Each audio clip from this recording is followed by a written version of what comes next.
जनाजे की नमाज में अल्लाहु अकबर का इमाम साहब ने पहली तकबीर के बाद सूरह फातिहा पढ़ेगा। बिस्मिल्लाहिर्रहमानिर्रहीम अल्हम्दुलिल्लाहि रब्बिल आलमीन अर्रहमानिर्रहीम मालिकि यौमिद्दीन इय्याका नअबुदु व इय्याका नस्तईन इहदिनस सिरातल मुस्तकीम सिरातल लज़ीना अनअमता अलैहिम गैरिल मग़दूबि अलैहिम वलद्दाल्लीन आमीन। सूरह फातिहा पढ़ेगा। उसके बाद कोई सूरत मिला लेगा।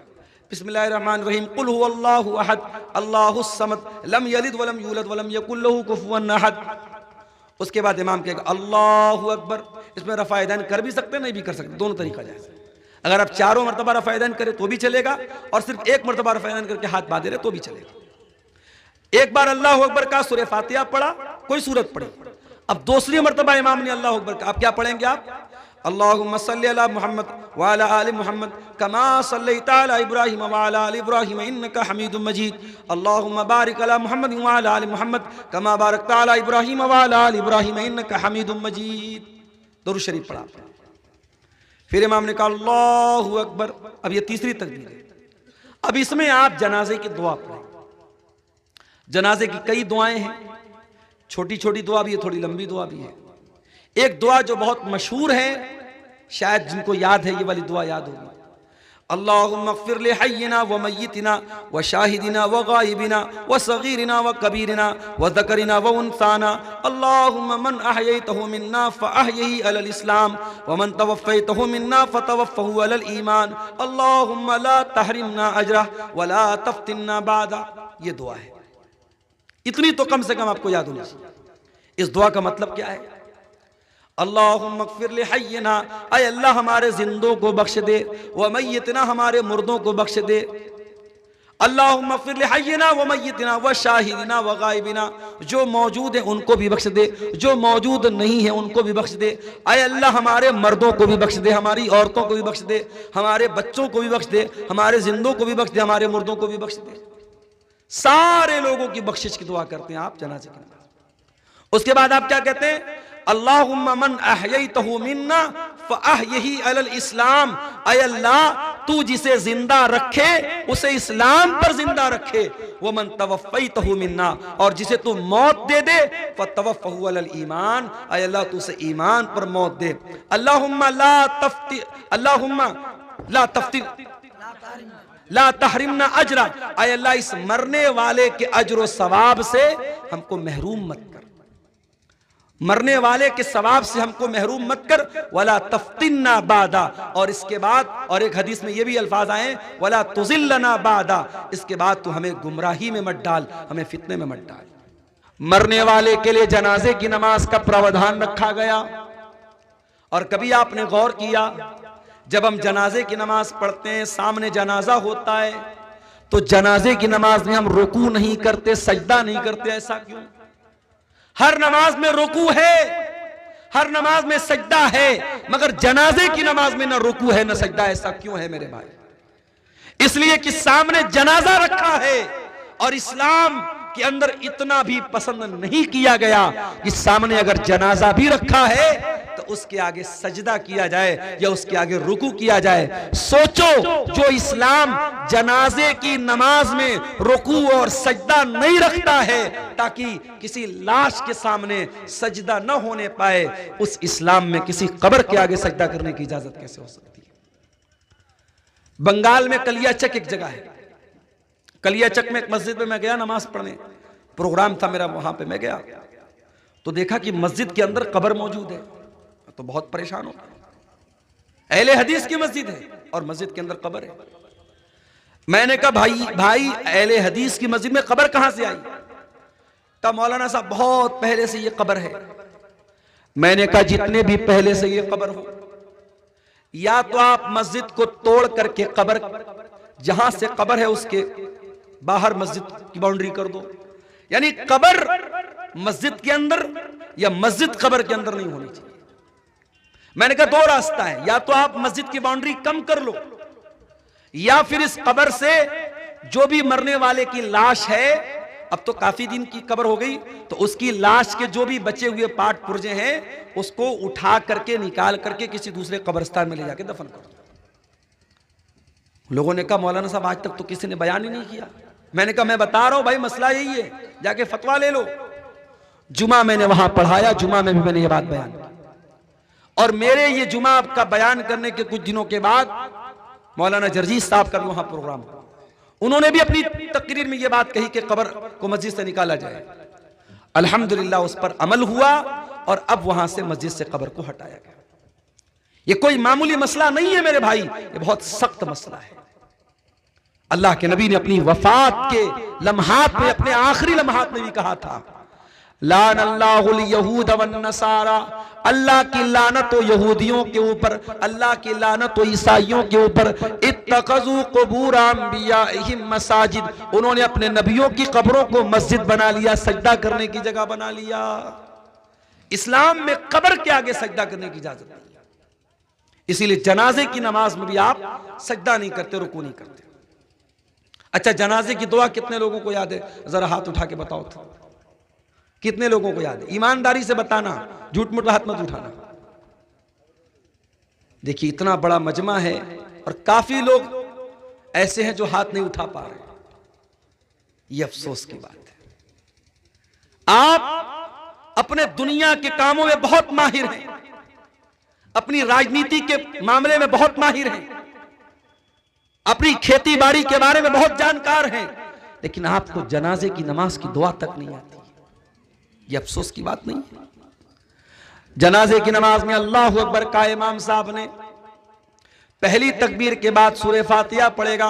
बिस्मिल्लाहिर्रहमानिर्रहीम, अल्हम्दुलिल्लाहि रब्बिल आलमीन, अर्रहमानिर्रहीम, मालिकि यौमिद्दीन, इय्याका नअबुदु व इय्याका नस्तईन, इहदिनस सिरातल मुस्तकीम, सिरातल लज़ीना अनअमता अलैहिम गैरिल मग़दूबि अलैहिम वलद्दाल्लीन, आमीन। सूरह फातिहा पढ़ेगा। उसके बाद कोई सूरत मिला लेगा।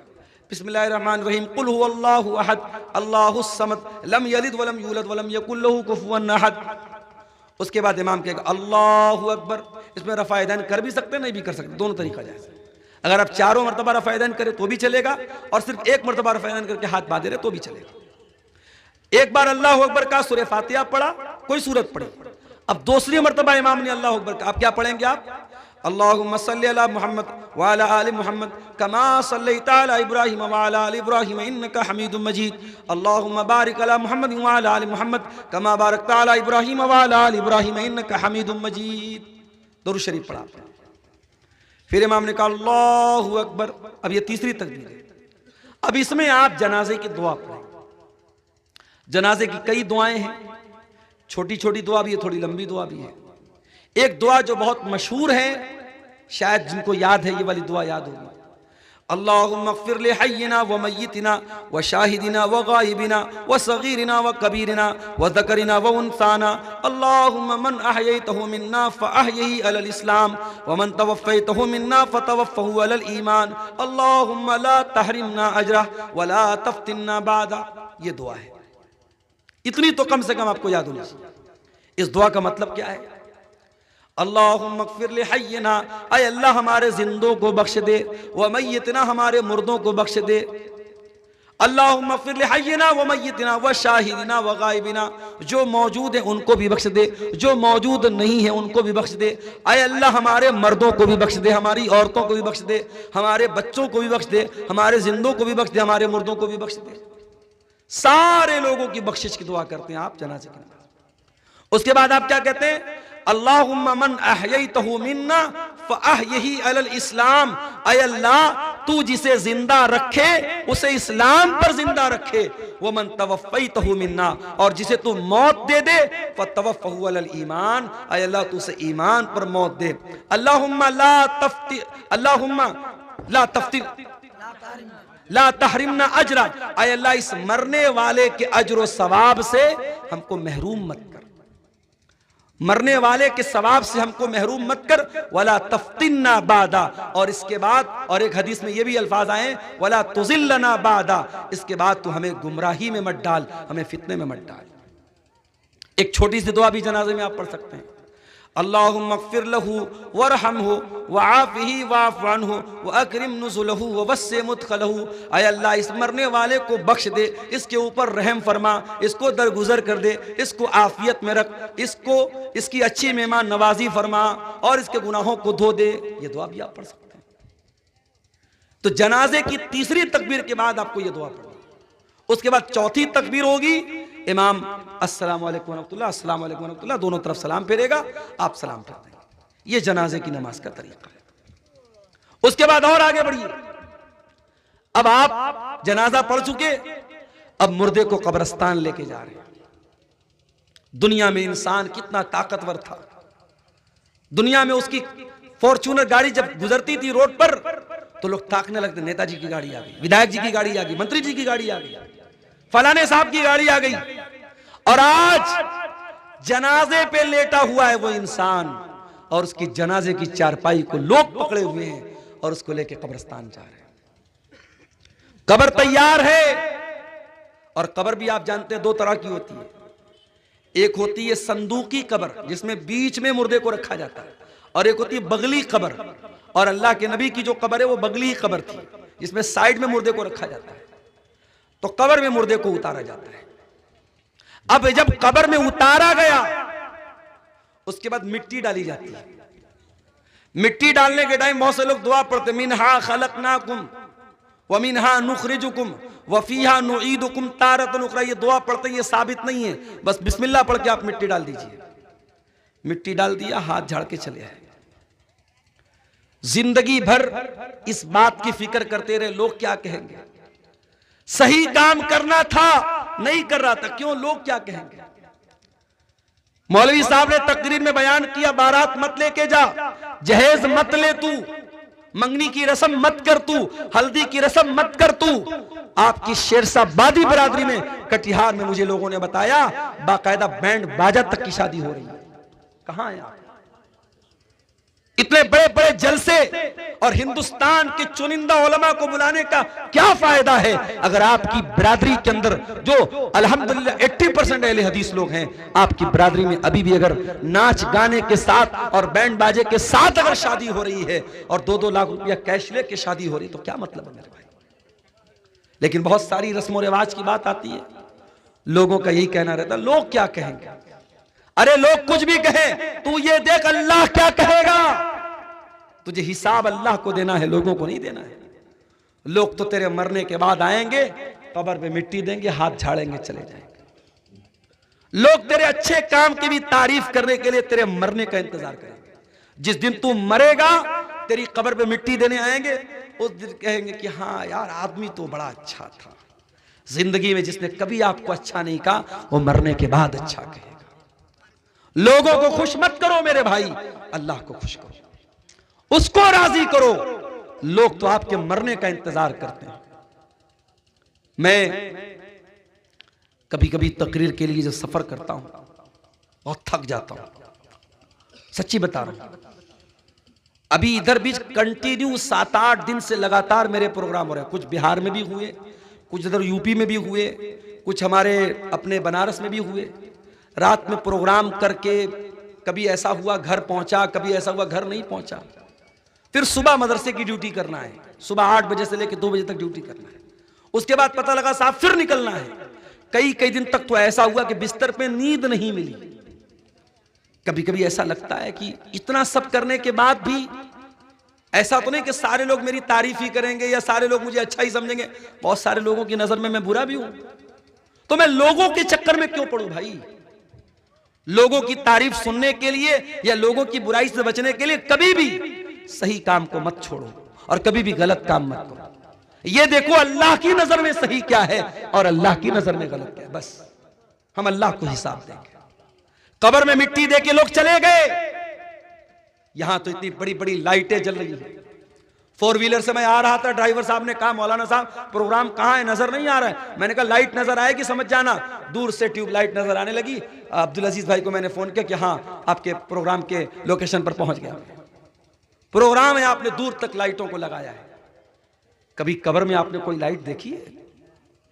कभी ऐसा हुआ कि आपने मुर्दे को दफनाया हो और साथ में एक लालटेन रख दिया हो, एक मोबाइल का टॉर्च जला दिया हो? नहीं, वहां कोई रोशनी नहीं छोड़ के जाता। दुनिया में गर्मी का मौसम होता है, हम कूलर पंखा एसी जैसी ताकतें लगाते हैं। कब्र में कोई एसी लगाता है क्या? कोई पंखा लगाता है क्या? कब्र में हम होंगे और हमारे आमाल होंगे मेरे भाई। और कब्र के अंधेरे में अगर हमारे अमाल खराब होंगे, हमारे काम गंदे होंगे, हमने अल्लाह को नाराज किया होगा, माफ करना, उस अंधेरे से हम नहीं बच सकते। कब्र में जो जहरीले जानवर होंगे, जो जहन्नम की खिड़की खुलेगी, जो जहन्नम का बिस्तर बिछाया जाएगा, जो जहन्नम की गर्म हवाएं मिलेगी, उनसे अगर हमें बचना है और जन्नत की ठंडी हवाओं को पाना है तो हमें दुनिया वालों को खुश नहीं करना, अल्लाह को खुश करना है मेरे भाई, अल्लाह को खुश करना है। अबू दाऊद के अल्फाज हैं, एक अंसारी साहबी का जनाजा था, जनाजे को कब्र में उतारा जा रहा था। अल्लाह के प्यारे नबी वहीं जनाजे के पास बैठे हुए थे, आपके सहाबा भी आपके आसपास बैठे हुए थे। आपने कब्र को देखा, आपने जनाजे को देखा, आपने मंजर को याद किया जो कब्र में होने वाला है। जब कब्र में होने वाले मंजर को आपने याद किया, हदीस के अल्फाज हैं, फबकन नबी, अल्लाह के नबी रोने लगे, इतना रोए हत्ता बल्ल सरा, आपके आंसुओं से वहां की जमीन भीग गई, वहां की मिट्टी भीग गई, आपके आंसुओं से वहां की जमीन तर हो गई। और आपने कब्र की तरफ इशारा करके फरमाया, लेमिस्ले हाजा फअइद्दू या इख्वानी, ऐ मेरे सहाबा, इस कब्र की तैयारी करो, इस कब्र में तुम सबको जाना है, हम सबको जाना है। ओ मेरे प्यारे भाइयों, जब मुर्दों को दफनाने जाया करो तो सोचा करो कि वो दिन हमारे ऊपर भी आने वाला है। मरने के बाद अब कब्र में हम पहुंच गए। अब कब्र में जब पहुंच गए, अब कयामत तक हम कब्र में रहेंगे। अब ये मरने के बाद और कयामत तक के बीच का जो पीरियड है, इसको बरज़ख कहा जाता है। बरज़ख का मतलब क्या होता है? Barrier, divider. आखिरत एक तरफ, दुनिया एक तरफ, बीच में डिवाइडर क्या है?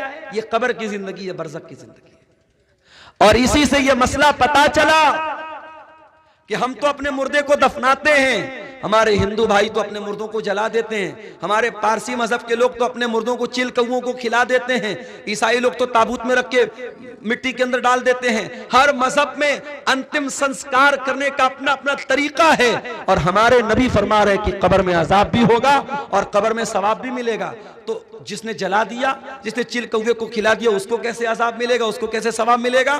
तो याद रखो मेरे भाई, कब्र का मतलब वो गड्ढा नहीं है, कब्र एक दुनिया का नाम है।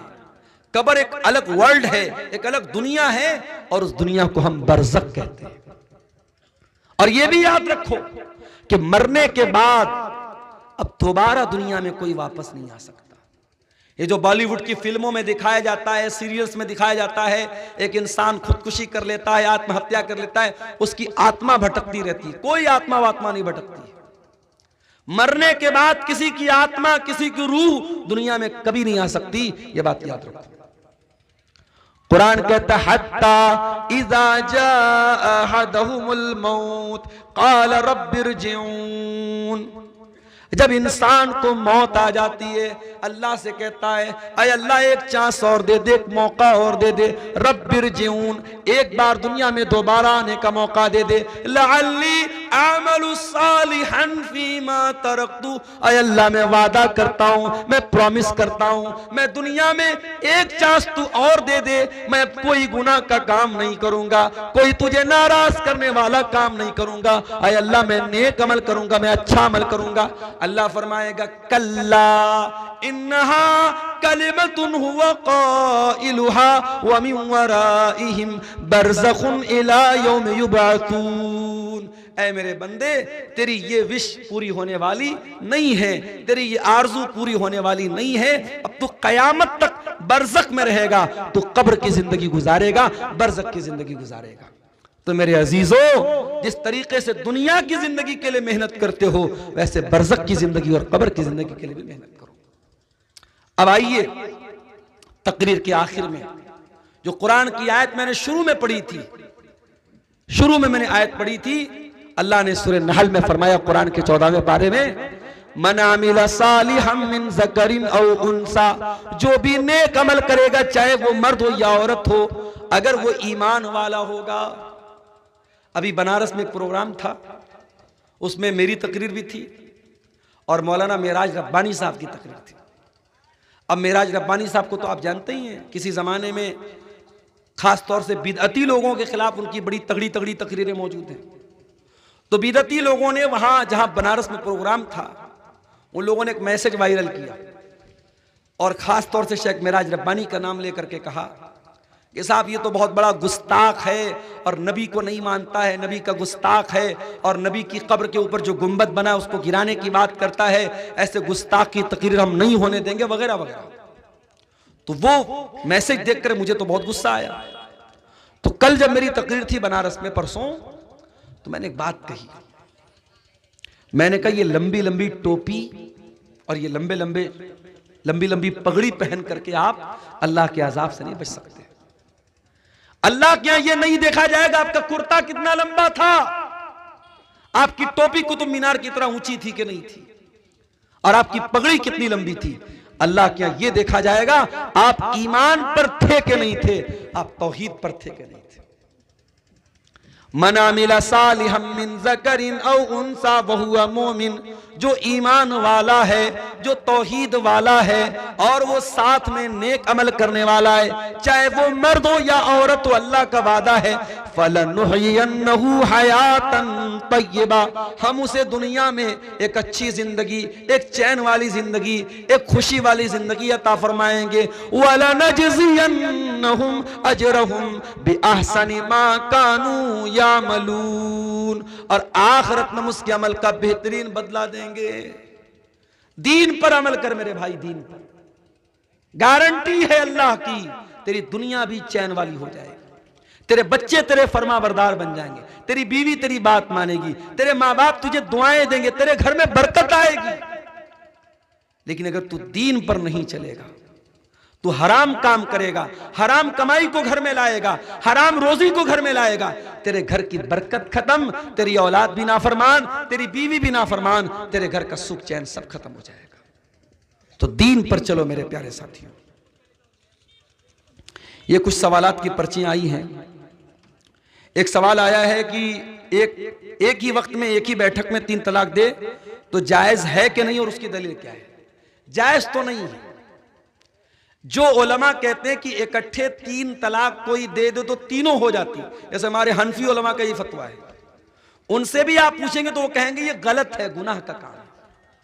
और नबी के जमाने में जब 3 तलाक इकट्ठे किसी ने दी, जो अहले हदीस की दलील है कि नबी ने बहुत गुस्से का इजहार किया, बल्कि हदीस में ये अल्फाज है कि अल्लाह के नबी ने फरमाया कि क्या मेरे रहते हुए दीन का मजाक उड़ रहा है, दीन का मजाक बनाया जा रहा है, और आपने उस सहाबी को रुजू करने का हुक्म दिया। इसका मतलब कि नबी ने इकट्ठे 3 तलाक को एक माना है, 3 नहीं माना है। उसके बाद दूसरा सवाल है कि तलाकशुदा औरत को शादी करने का क्या हुक्म है। बिल्कुल शादी करनी चाहिए उसकी। हमारे यहां बड़ा मसला यह है, कोई औरत तलाकशुदा हो गई, अब उसकी गलती हो चाहे ना हो, शौहर ने तलाक दे दी तो यह माना जाता है कि औरत के अंदर कोई कमी है, तब तो तलाक मिली है। और तलाकशुदा औरत की शादी बहुत मुश्किल हो जाती है। बल्कि बहुत सारे केस में ऐसा देखा गया कि अगर तलाकशुदा औरत का कोई एक बच्चा भी है तो औरतें क्या बोलती हैं, अरे वो तो औरत है, बच्चे के सहारे जिंदगी गुजार लेगी। माफ करना, यह दुनिया का बहुत बड़ा झूठ है मेरे भाई। अगर कोई औरत तलाकशुदा है और बेवा है, अगरचे उसके पास बच्चा भी है, उसकी पूरी जवानी को बर्बाद कर देना और यह कहना कि बच्चे के सहारे जिंदगी गुजार लेगी, यह इस्लाम के भी खिलाफ है और यह फितरत के भी खिलाफ है। एक जवान औरत को उसके जोड़े की जरूरत है, और आप हलाल जरूरत पूरी नहीं करेंगे तो हराम के रास्ते खुलेंगे। और समाज में हमने देखा है बहुत सारी तलाकशुदा औरतें और बहुत सारी बेवा औरतें जिनका निकाह नहीं होता, जिनकी शादी नहीं होती, वो गलत रास्ता भी अपनाती हैं। और ऐसे लोग, ऐसी औरतों पर समाज के गंदे लोगों की नजरें भी होती हैं और लोग मौके का फायदा भी उठाना चाहते हैं। इसलिए ये बात याद रखिए, ये इस्लाम की खूबसूरती है। इस्लाम तो, हमारे नबी ने सिर्फ एक बीवी जो आपके निकाह में हजरत आयशा थी वो कुंवारी थी, बाकी जितनी बीवियां थी सब तलाकशुदा थी और सब बेवा थी। इसलिए तलाकशुदा औरतों से निकाह करना चाहिए। अगर वो अच्छी है, दीनदार हैं, तो ऐसी औरतों से निकाह करना चाहिए। उनके घर में राशन पहुंचा देना, उनकी खबरगिरी करना, ये उनकी मदद नहीं। उनकी मदद ये है उनका घर बसाया जाए, उनको इज्जत के साथ बीवी बना के लाया जाए। क्या एक लड़का एक लड़की को शादी का पैगाम तन्हाई में दे सकता है कि नहीं? नहीं दे सकता। लड़का लड़की को क्यों देगा शादी का पैगाम? अगर किसी लड़के को कोई लड़की पसंद है, उसने लड़की को कहीं देख लिया या लड़की के बारे में सुन लिया कि लड़की बहुत खूबसूरत है, लड़की बहुत दीनदार है, लड़की के वली से को पैगाम भेजेगा, लड़की के गार्जियन को। लड़की का निकाह लड़की के गार्जियन की रजामंदी के बगैर नहीं हो सकता, ये मसला याद रखिए। ये जितना हमारे यहाँ जो लव मैरिज का जितना मामला हो रहा है सब गलत है। अगर किसी को वाकई में किसी से लव है, प्यार है, प्रॉपर चैनल से आओ, सही तरीके से आओ, लड़की के गार्जियन को राजी करो, लड़की का वली राजी है तब निकाह हो सकता है। लड़की को लड़का निकाह का पैगाम दे, इसकी बिल्कुल परमिशन और इजाजत नहीं है। सच जाहिर करने के लिए किसी शख्स को कत्ल कर सकते हैं या नहीं? इसका क्या मतलब है भाई? है? सच जाहिर करने के लिए किसी को कत्ल कर देंगे आप? ऐसा कौन सा सच है भाई? है? बहुत खतरनाक सच है। क्या एक मर्द की बीवी का इंतकाल हो जाए तो वो अपनी बीवी को फर्ज गुस्ल दे सकता है या नहीं? दे सकता है। शौहर अपनी बीवी को मरने के बाद गुस्ल दे सकता है, उसको कब्र में उतार भी सकता है। हमारे यहां कहीं की बड़ा गुनाह समझते हैं, बीवी का इंतकाल शौहर छू नहीं सकता, शौहर देख नहीं सकता, गलत है। हजरत अली रजी अल्लाह तआला अन्हु ने अपनी बीवी को गुस्ल दिया, हजरत फातिमा को, और हमारे नबी ने हजरत आयशा से कहा था कि अगर मेरा इंतकाल तेरी जिंदगी में हो गया तो तू मुझे गुस्ल देना, मुझे कफन देना, और तेरा इंतकाल पहले हो गया तो मैं तुझे गुस्ल दूंगा। ये हदीस में अल्फाज मिलते हैं, इसलिए बिल्कुल दे सकता है, कोई हर्ज की बात नहीं है। गैर मुस्लिम के घर शादी का दावत खाना कैसा है? जायज है, खा सकते हैं। शर्त यह है कि उसमें कोई नाच गाना वगैरह का कार्यक्रम हो रहा है तो उसमें मत जाइए। आप ऐसे टाइम जाइए कि किसी ऐसे नाजायज काम में आप शामिल मत होइए। अब गैर मुस्लिम के घर, ये आपने सवाल पूछा कि दावत खा सकते हैं, नहीं, मैंने कह दिया खा सकते हैं। अब जाके वहां नाच गाना में ठुमका भी लगाइए आप, ओके, अब्दुल गफ्फार साहब ने तो कह दिया जा सकते हैं, तो वो तो जायज नहीं है। नाच गाना जो हराम काम हो रहा है उसमें आप शिरकत नहीं करेंगे।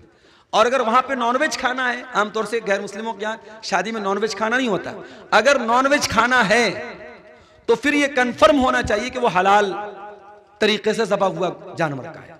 अभी मैं आ रहा था, गालिबन अररिया के करीब या और पहले कहीं मैंने देखा कि एक मीट की दुकान है, उस पर लिखा था झटका मीट हाउस। अब बहुत सारे गैर मुस्लिमों के यहाँ झटका वाला जानवर, झटका मतलब समझते हैं ना, वो इस्लाम के तरीके का उलट एक तरीका है कि जानवर को झटके से मारते हैं। हम लोग जानवर को यहां छुरी चला के ज़बह करते हैं, वो यहां पे मारते हैं ऊपर। तो झटका वाले जानवर का गोश्त हलाल नहीं है।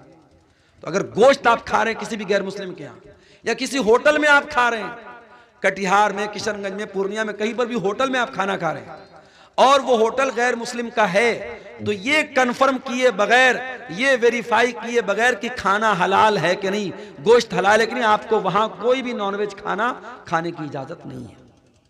हमारे यहाँ वो मैकडॉनल्ड होता है और क्या क्या, उसमें जो बर्गर होता है, पिज्जा होता है, उसमें चिकन वाला भी मिलता है। पता कर लीजिए वो चिकन हलाल वाला है कि नहीं है। बहुत सारे मैकडॉनल्ड और बर्गर की कंपनियां जो चिकन का सामान देती हैं वो मशीन से ज़बह करती हैं, वो हलाल तरीके से ज़बह नहीं होता है, वो जायज नहीं है आपके लिए। इसलिए इस मामले में बहुत एहतियात कीजिए। जो लड़का दहेज लेकर के शादी करे उसका शादी में खाना खाना कैसा है? उसका दहेज लेना गलत है, उसका शादी में खाना खाना हराम है।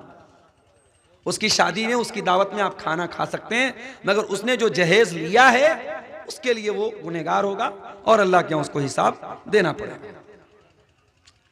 एक जानवर में कितने आदमी कुर्बानी कर सकते हैं? सारा सवाल अभी देखो, कुर्बानी कितना दिन बाद है, अभी से कुर्बानी, अभी रमजान वाला बाकी, ईद वाला बाकी है। एक जानवर में, बड़े जानवर में 7 लोग कुर्बानी कर सकते हैं। एक बड़े जानवर में 7 लोग, मैक्सिमम 7 लोग, 7 से कम लोग भी कर सकते हैं, 5 लोग मिलकर एक बड़े जानवर में करने चलेगा, मैक्सिमम 7 लोग कर सकते हैं। लेकिन छोटे जानवर में कोई शिरकत नहीं कर सकता। छोटे जानवर में एक आदमी और उसकी फैमिली की तरफ से ही छोटा जानवर कर सकते हैं।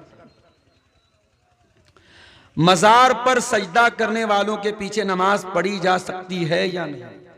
अगर यह मालूम है कि इमाम मजार पे सजदा करने वाला है तब तो आप नमाज नहीं पढ़ें, क्योंकि वो मुशरिक है वो। और अगर आप मार्केट में गए, किशनगंज गए, फॉरबिसगंज गए, अररिया गए, नमाज का टाइम है, सामने मस्जिद मिली, अब आपको मालूम नहीं कि इमाम मजार पे सजदा करता है कि नहीं करता है, आप नमाज पढ़ लीजिए, नमाज पढ़ लीजिए। आप जिस इमाम के बारे में कन्फर्म मालूम है कि वो मजार पे सजदा करता है, उसके पीछे आप नमाज नहीं पढ़ेंगे। किसी औरत का शौहर इंतकाल कर जाए और उसके 1-2 बच्चे भी हों तो बच्चे किसके हवाले किए जाएं, यानी बच्चे की परवरिश कौन करेगा? और अगर वो औरत फिर से शादी कर ले इद्दत के बाद तब क्या मसला है? देखिए, ये बड़ा अहम सवाल पूछा। अगर शौहर का इंतकाल हो गया तो बच्चे की जो परवरिश है वो औरत करेगी, ठीक है, मां करेगी। और अगर वो औरत किसी और से निकाह करती है तो भी चूंकि बाप का तो इंतकाल, अगर बाप जिंदा होता, तलाक हुई होती, तो औरत अगर दूसरा निकाह करेगी तो अब बच्चे की परवरिश फिर बाप के जिम्मे हो जाएगी। लेकिन अगर बाप का इंतकाल हो चुका है यहां पे, तो उसकी परवरिश मां ही करेगी। अगर औरत कहीं और निकाह कर रही है तो अब उसको इख्तियार और ऑप्शन है, अगर वो चाहे उसके मायके में उसकी माँ है, उसके बाप है, अगर वो बच्चे की परवरिश कर सकते हैं, उनको सौंप करके वो निकाह करे। और अगर उसको लगता है कि उसके मायके में कोई करने वाला नहीं, तो वो कंडीशन लगा दे ना, जिससे दूसरी शादी करे, वो कंडीशन लगा दे कि आपको मैं अपने बच्चे को भी साथ में रखूंगी, उसकी भी परवरिश करूंगी। बच्चे को यूं ही छोड़ा तो नहीं जा सकता। अल्लाह के नबी सल्लल्लाहु अलैहि वसल्लम ने हजरत उम्मे सलमा को निकाह का पैगाम भेजा, तो हजरत उम्मे सलमा ने कहा कि मेरी एक बच्ची भी है, मेरी बच्ची का क्या होगा? तो अल्लाह के नबी ने कहा तुम्हारी बच्ची को मैं अपनी बच्ची बना के पालूंगा, उसकी परवरिश मैं करूंगा। तब उन्होंने अल्लाह के रसूल सल्लल्लाहु अलैहि वसल्लम निकाह किया। तो इस तरीके से अगर शौहर के इंतकाल के बाद औरत कहीं और निकाह करती है और बच्ची बहुत छोटी है, बच्चा बहुत छोटा है, तो वो जहां शादी करे वहां कंडीशन लगा दे कि मैं अपने बच्चे को लेकर के आऊंगा। और अगर बच्चा बड़ा हो गया है और नाना नानी के साथ रह सकता है तो बगैर बच्चे के भी दूसरे के साथ शादी कर सकती है, कोई हरज की बात नहीं है। शायद सवाल करने वाला ये पूछना चाह रहा है कि शौहर के इंतकाल के बाद क्या दादियाल के लोग, यानी लड़के के घर वाले बच्चे को ले लेंगे, उनकी कस्टडी में जाएगी? तो ऐसा नहीं है। अगर बीवी शादी नहीं करती है, जब तक शादी नहीं करती है या जब तक बच्चा या बच्ची नाबालिग है, तब तक मां ही उसकी परवरिश की ज्यादा हकदार है। हाँ, अगर वो दूसरी जगह शादी कर लेती है तब दादियाल वाले बच्चे को ले सकते हैं। बाकी इस मसले की तफसील के लिए आप किसी इदारे से बाकायदा तौर पर फतवा निकलवा लें तो इसकी ज्यादा वजाहत आपको हो जाएगी। शौहर के मरने के बाद औरत अपने जिस्म से जेवरात निकालती है, क्या ये जरूरी है? देखिए, बीवी शौहर पर जो इद्दत गुजारेगी, तो इद्दत जो होती है ना, उसमें बीवी को यह हुक्म है कि वो ज़ेबो ज़ीनत नहीं करेगी। तो ज़ेबो ज़ीनत में चूंकि जेवरात भी आते हैं तो जेवरात भी वो उतार देगी। बेहतर यह है कि वो जेवरात उतार दे, क्योंकि जेवर भी औरत की ज़ेबो ज़ीनत में शामिल है। तो चूड़ी वगैरह या जो भी उसके जेवरात वगैरह हैं वो उसको उतार दे, नॉर्मल कपड़े पहने, नॉर्मल पोजीशन में रहे, तो यही बेहतर है। क्योंकि उसमें औरत को ये हुक्म है कि वो अपने मरे हुए शौहर के एहतराम में वो गम के तौर पर कोई ज़ेबो ज़ीनत नहीं करेगी, कोई अपने आप को सजाने वाला कोई काम नहीं करेगी। शादी में दहेज ले लिए थे तो अब माफी के लिए क्या करते? यहाँ चंदा जमा कर दो भाई, मदरसे में ले आओ, जो दहेज में लिए थे जमा कर दो, यहाँ पे मदरसे को जरूरत है यहाँ पे। तो बहरहाल मेरे भाइयों, ये चंद बातें आपके सामने थी। अल्लाह से दुआ है अल्लाह ताला हम सबको नेक अमल, अच्छी समझ की तौफीक अता फरमाए। आमीन। व आखिर दावाना अल्हम्दुलिल्लाहि रब्बिल आलमीन। वस्सलामु अलैकुम व रहमतुल्लाहि।